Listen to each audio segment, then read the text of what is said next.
We're looking at the beautiful skyline of Philadelphia from the top of a hill right next to the Mann Music Center in Fairmount Park. And it reminds me of a short story that I have about years ago. I was mostly working society gigs and weddings and the such and such. And that's basically how I was making my living. And this one summer, I got a call to play at the Mann Music Center with the Philadelphia Orchestra. Very prestigious gig.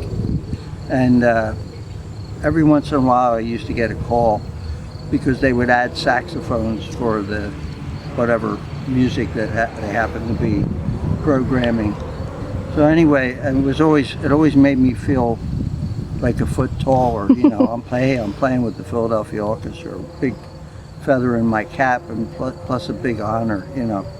And a departure from playing weddings and bar mitzvahs and dances and parties and stuff like that, what we called playing the outside. Anyway, at the time, it became fashionable for a brief period of time for musicians playing weddings and stuff to wear blue shirts with their tuxedos instead of the usual white shirt.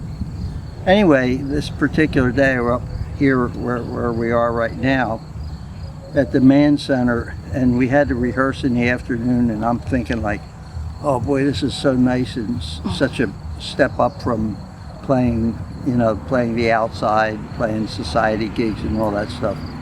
And rehearsed with all these wonderful musicians, you know, and I just, you know, felt on top of the world.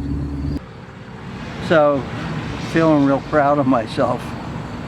After the rehearsal, I turn around and I look and I see about 5 or 6 guys, all of whom were friends of mine that I knew, and they're approaching the stage of the Mann Center wearing tuxedos with blue shirts, and I knew them to be wedding band players. What are they doing here ruining my day? You know, and they'll come up and, hey Larry, how you doing? What are you doing here? You know, of course, you know, they didn't expect to see me there. So. But anyway, I felt that it was some kind of personal affront that I was being dragged back into the playing, you know. I didn't play with them, and it turned out they were hired to play after the concert for Freddie Mann's birthday. He was the guy who the Mann Center was named after, and it was his birthday, and they had been hired. But I thought, you know, my feeling was, can't I ever escape this? Can't I ever get away from it? That's the Mann story.